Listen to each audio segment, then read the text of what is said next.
เนื้ออย่างเงี้ยเราจะงดเนื้อมากินผักนี่เราต้องพิจารณาชีวิตเราต้องประกอบไปด้วยธรรมก็คือมีสติสัมปชัญญะรู้สึกตัวเราก็เป็นคนปกติเป็นคนบริสุทธิ์สติสัมปชัญญะก็เปรียบเสมือนผู้รักษาการเป็นมนุษย์สติสัมปชัญญะก็เปรียบเสมือนผู้ส่งเสริมให้มนุษย์เป็นมนุษย์ที่ประเสริฐเนี่ยสติสัมปชัญญะทำให้มนุษย์เป็นมนุษย์เหนือมนุษย์ทำให้มนุษย์อยู่เหนือมนุษย์ดังเจ้าชายสิทธัตถะเป็นศาสดาเอกของโลกนั่นแหละแต่พวกเราต้องพิจารณาสติสัมปชัญญะเนี่ยมันคุมทุกอย่างในพวกเราจะรู้ธรรม84,000 พระธรรมขันธ์ได้ก็เราต้องอาศัยสติสัมปชัญญะเท่านั้นถ้าเราไม่รู้สึกตัวเราก็ไม่สามารถรู้ธรรม84,000 พระธรรมขันธ์นั้นได้การจะบรรลุธรรมเห็นธรรมได้ก็เพราะสติสัมปชัญญะทำให้เราบรรลุธรรมเห็นธรรมแต่พวกเราให้เข้าใจอย่างนั้นเราจะบรรลุธรรมได้ก็เพราะนี่แหละสติสัมปชัญญะนี่แหละจะทำให้เราบรรลุธรรมเห็นธรรมเราจะละสิ่งที่เรารู้ก็เพราะเราสติสัมปชัญญะนี่แหละเราจะอยู่เหนือสิ่งที่เรารู้ก็เพราะสติสัมปชัญญะนี่แหละจนถึงที่สุดสติสัมปชัญญะก็คือเป็นบ่อเกิดแห่งปัญญาเป็นเหตุให้เกิดปัญญาคำว่ารู้สึกตัวมันประกอบไปด้วยวิชาปัญญาทั้งสิ้นอยู่ในร่างกายของเราวิชาปัญญาฝากให้เราได้พิจารณาวิชาปัญญาทั้งหลายนี่มันเป็นความจริงที่พระพุทธเจ้าค้นพบเมื่อเรามีวิชาปัญญาแล้วความว่ามั่นคงมันจะเกิดจิตมันจะมั่นคงในพวกเราทั้งหลายถ้าเรามีวิชาปัญญาและจิตเราจะมั่นคงจิตของเรามันอาศัยตานะตาเห็นรูปมันก็มั่นคงวิชาปัญญาจะทำให้ตาเรามั่นคงทำให้หูมันมั่นคงเมื่อหูมันรับรู้เรื่องเสียงมันจะไม่ถูกกิเลสหลอกมันจะไม่ถูกกิเลสหลอก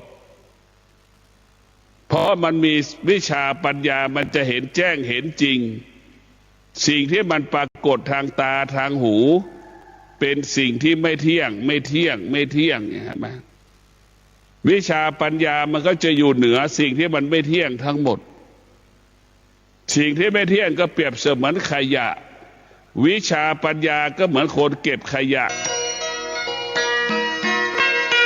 ที่ท่านได้รับฟังจบลงไปแล้วนั้นเป็นรายการทางสายเอกดำเนินรายการโดยพระประชานาถมุนีเจ้าคณะอำเภอกัลยาณิวัฒนาเจ้าอาวาสวัดดอนจันทร์ตำบลทัตตารามอำเภอเมืองเชียงใหม่จังหวัดเชียงใหม่เชิญท่านติดตามศึกษาธรรมะการปฏิบัติธรรมได้ในคราวครั้งต่อไปสำหรับวันนี้สวัสดีครับ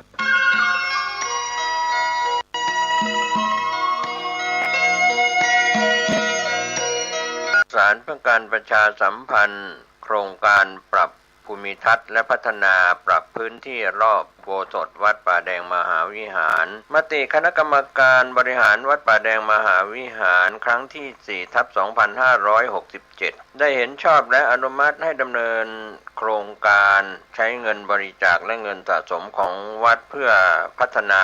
ปรับพื้นที่ของวัดป่าแดงมหาวิหารจึงขอเชิญชวนผู้มีจิตศรัทธาร่วมพัฒนาเพื่อถวายเป็นพระราชกุศลถวายพระเจ้าสามฝั่งแกนและพระเทวีพระเจ้าติโลกราชพระเมืองแก้วและอดีตเจ้าอาวาสวัดป่าแดงมหาวิหารมีพระญาณคัมภีร์พระมหาสวามีโพธินันทะครูบาเจ้าศรีวิชัยพระอธิการอินแก้วอรินทโรครูบาอ่องขอเชิญชวนผู้มีจิตศรัทธา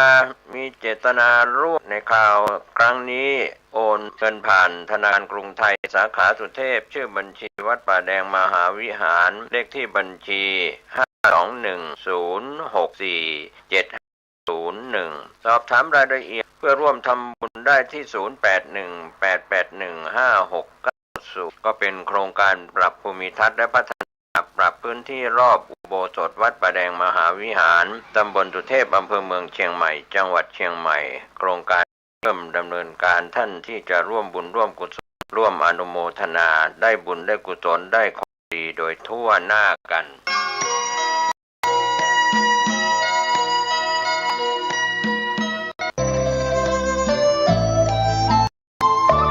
ข่าวสารเพื่อการประชาสัมพันธ์ขอเชิญชวนศรัทธาสาธุชนพุทธบริษัททุกท่านร่วมงานทำบุญปล่อยหลวงฉลองกุฏิสงฆ์โองหลวงณวัดวังสิงห์คำตำบลป่าแดด